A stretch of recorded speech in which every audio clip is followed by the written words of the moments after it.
It was a survival tactic. It pretty much took me through my journey in prison. This is not just a hobby. It's a way for someone to stop being an object in someone else's world and to be the subject, making choices and making something that is very valuable. The creative spirit lives in me. I had to produce something. It's got to come out. It all starts with art. Coming up on the Laura Flanders Show, the place where the people who say it can't be done take a back seat to the people who are doing it. Welcome.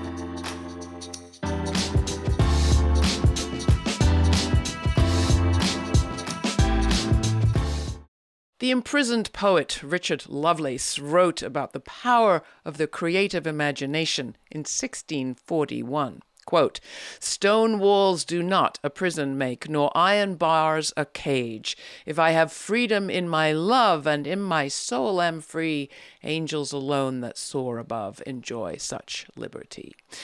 Lovelace's poem is quoted in the afterword to a big, beautiful book on the transformative power of art behind prison walls. That book, Making Art in Prison, Survival and Resistance by Janie Paul, doesn't suggest that art can somehow make mass incarceration okay. Instead, it shows how creativity and art making are survival and resistance skills.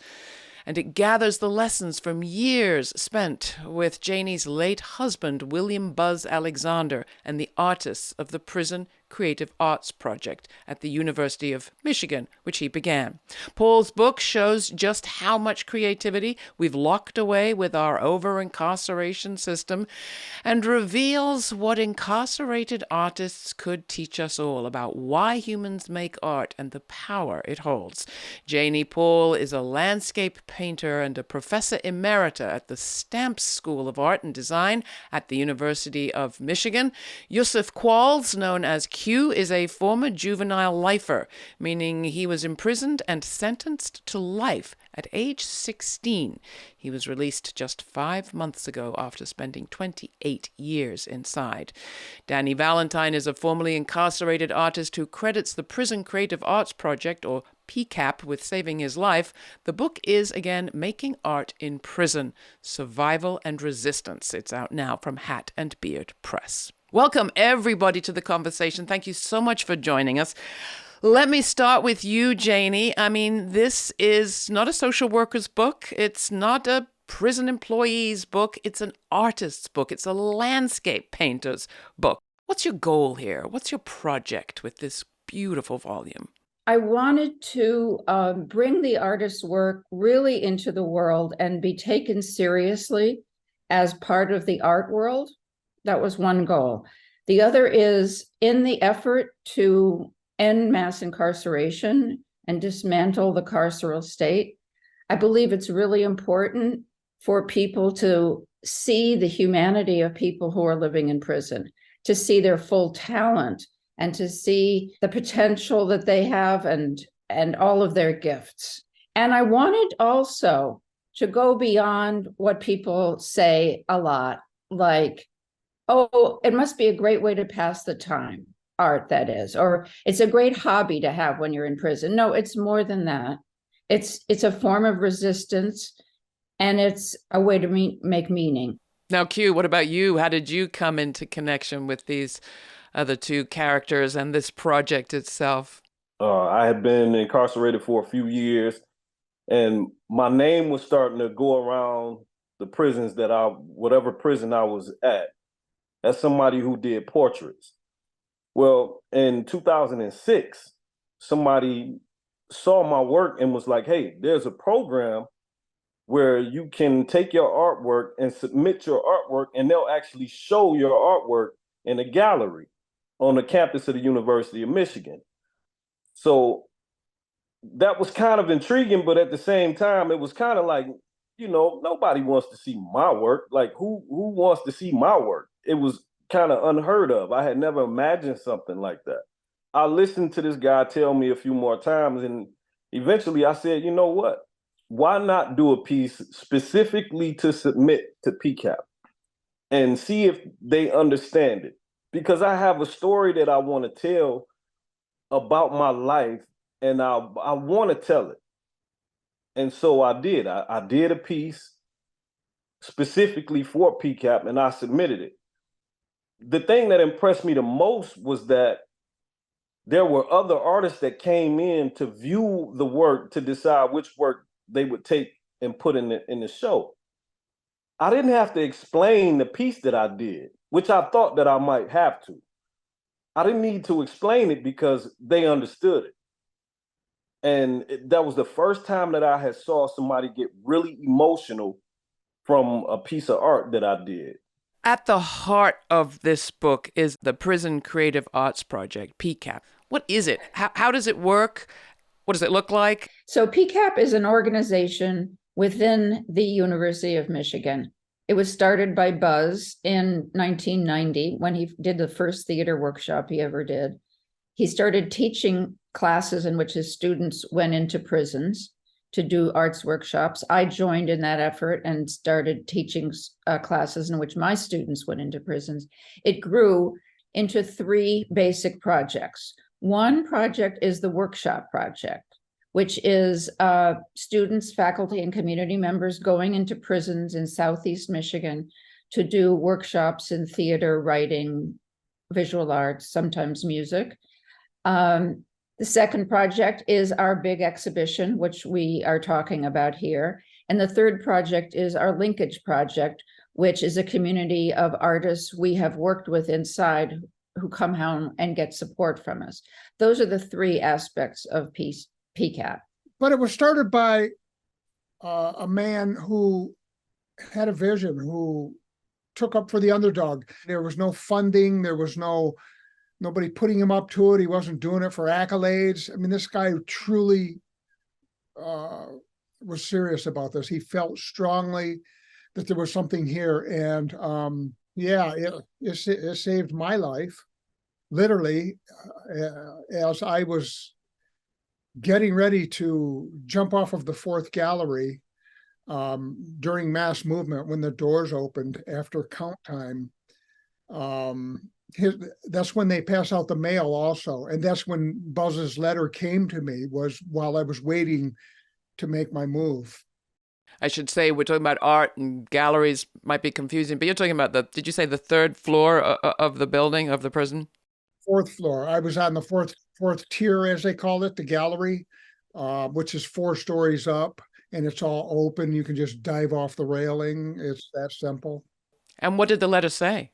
It was just a letter with a one single paragraph. He introduced himself as who he was, what he was doing, and that he had heard that I was a really good artist. And he invited me to join, that he would like me to join his exhibit. I don't know. It was like, the only way I can explain it is like a divine intervention. That is, when his letter came in them bars that day, it really was. It stopped the momentum of death. What I'm most struck by in the description of this project that you give in the book is the collectivity of it. And I just don't mean we incarcerated people. You talk about this as a collective project, inside, outside, together. So the project is based on the idea that we're going in to create spaces of creativity within the prisons with us and the artists inside, whether it's a workshop that is being done or we're selecting the art for the show. And also the public who come to the show, many of them have been coming every year. You know, they actually line up at the door at this point because they're so eager to see the work. Plus the fact that they can they can actually buy work that's affordable. And the work is very, very intense and very excellent, as you can see by looking at the book. And so and people write comments in our comment book, and those comments are sent in to each person. So each person receives comments either about their individual work or the show as a whole. The other thing we do is that we create a film that shows every single piece of art in the show. together with an introductory section that shows the opening reception and people looking at the work. And this is sent to every prison where it's shown over closed circuit TV, or in the old days, people used to sit together and watch it. And this creates a community with the public who are seen on the documentary, with the people, the artists inside, and us talking at the opening reception. And it's an incredible learning experience. Coming to you, Q, about your subject matter, can you talk about your painting, The Faces of Incarceration, and the last painting that you made before your release, Beat Down by Time? Absolutely.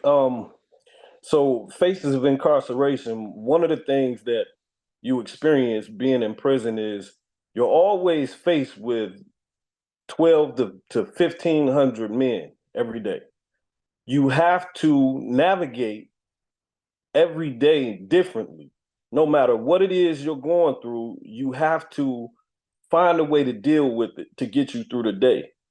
And so that piece is a person, it's my face, but I'm holding two masks.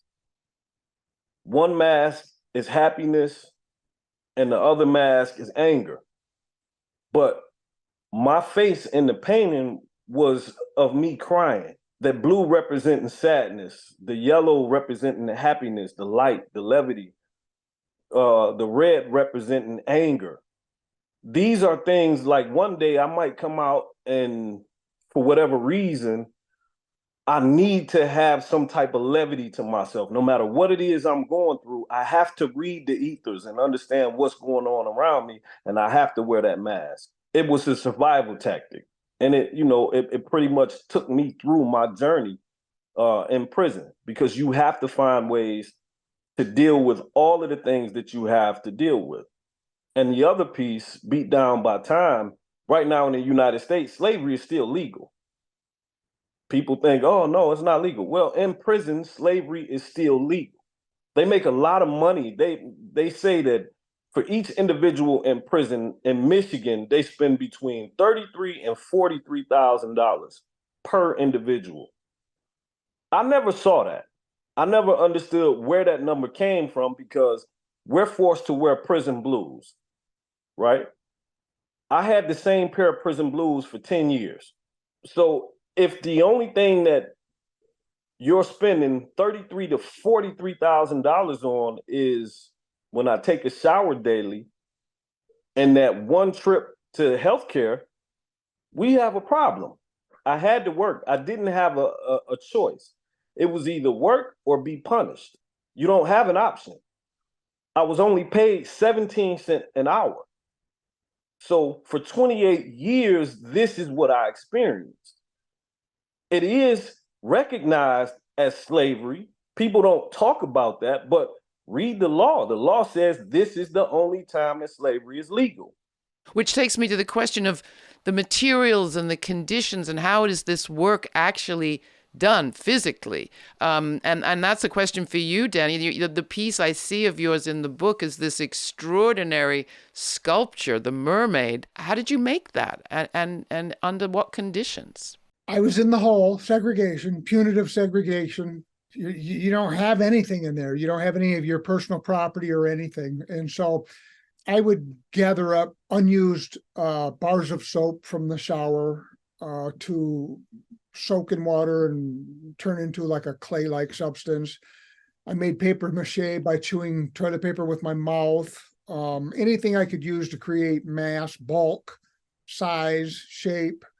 And I just added, there's even a couple breakfast biscuits in there. I was able to finish it when I got out of segregation with stuff like cardboard, talcum powder mixed with Elmer's glue and water makes like a plaster. Susan Brown, who is another participant in the Prison Creative Arts Project, she had this to say from prison about a piece involving a depiction of a buck deer. Here's Susan Brown. So often, the comparison of a buck to a prisoner. I was having a conversation with administration, and that's where the idea of how many, specifically women, are discarded once they're placed in prison. They're just thrown away. And just like a buck, when it's hunted and shot and killed, they think of it as a trophy. That's what it feels like they think of us when we're incarcerated. And they take bucks on the outside and they mount them for the whole world to see, to show, this is what I've done. See, that's just what that buck represented, was us as prisoners on the state's wall to say, hey, we got more prisoners incarcerated than anybody. But instead of us doing that, let's redeem these people that shouldn't be discarded and thrown away and left for nothing. We should release them, return them to society, and let them blossom beyond the walls of incarceration, beyond the biggest mistake that they've ever made. Janie, anything you want to add to that reflection from Susan about how women inmates especially are treated? There was a lot of sexual abuse of women in prison. And then there was a case brought up in the Michigan courts a little while ago, and male guards were not allowed to be in the housing unit. So that got better. But that was a serious problem. Up until recently, women were often shackled while they were giving birth. There isn't always the products that you need for your menstrual cycle available. For a long time, women actually didn't have the same educational programs that men did. And quite a number of years ago, that case came up and women were also allowed those. So there's been some progress, but we only have one women's prison in Michigan, and it is very crowded. And it was very, very difficult during COVID, and many women got sick. Can we talk a little about this country's incarceration problem? You've just pointed to it in your answer there, Janie, but I don't want it to go uncommented on, Q, that you were sentenced as a minor. As far as I can see, the U.S. is alone in developed nations, sentencing minors to life sentences. How old were you, and how did you, in the end, get free just these 5 months ago? The one thing that I still have a problem with is calling what I was given a life sentence, because it is effectively a death sentence, only slower and without a needle. They tell you you'll never leave alive. That's the same thing they tell somebody on death row. It's only slower. I was 16 years old when I was convicted. I wasn't actually the person who pulled the trigger and killed somebody. And yet and still I was sentenced in the same way that I actually was sentenced to more time chronologically than the person who actually did the shooting. And Miller versus Alabama, they challenged it. They said, well, listen, it should be unconstitutional to automatically sentence a juvenile to prison without some type of mitigation hearing, without seeing what this individual would or could be capable of in the future. In my case, my judge actually struggled between offering me until I was 21 and a life sentence. So if there had been a middle ground, she could have told me, okay, 20 years and then you'll be able to go home. But there wasn't a middle ground. The law was what it was, and she didn't have an option. She either sentenced me as a juvenile, which would have meant I would have got out when I was 21, or life in prison. Well, I was sentenced in an election year. What do you think made more sense for her career? This is at the time when they were calling us super predators. I ended up getting sentenced to life in prison. The law changed, and 28 years later, I was able to be resentenced and I came home. It was one of those situations where they recognized that I was no longer the 16-year-old who made the bad decision to be with somebody who committed murder.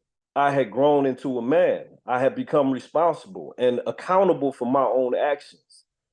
They were able to look at my record and look at who, the things that I had accomplished, even without their help.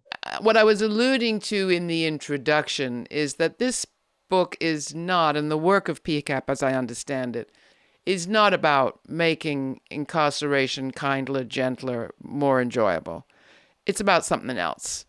And you're kind of putting your finger on it, Q.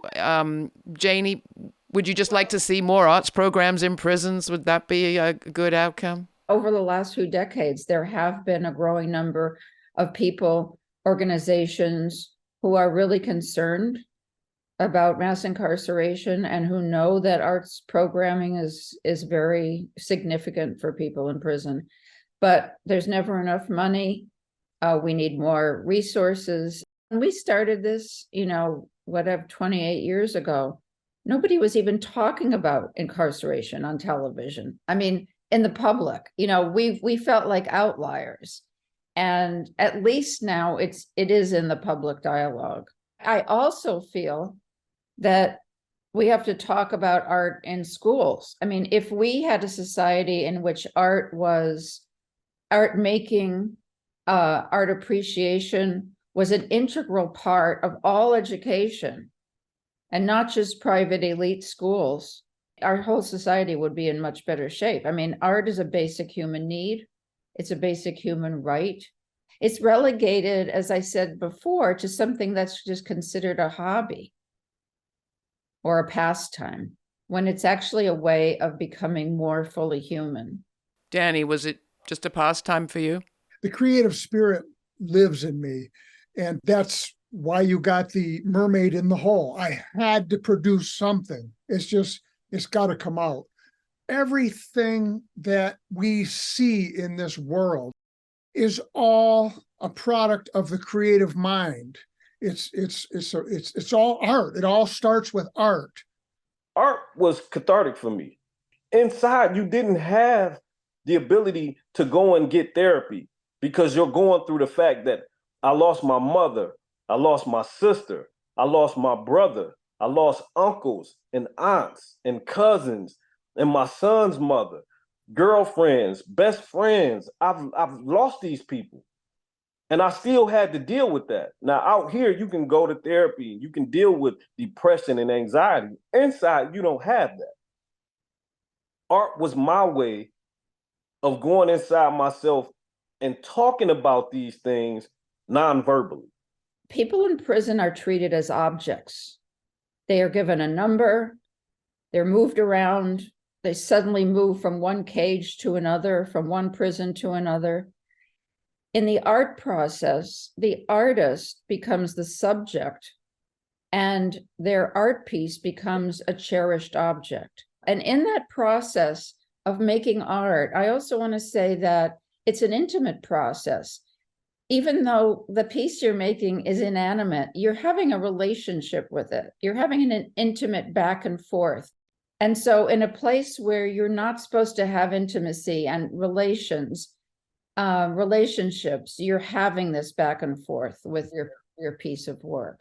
The book is Making Art in Prisons, Survival and Resistance. Thank you all very much for being with us. Thank you. Thank you.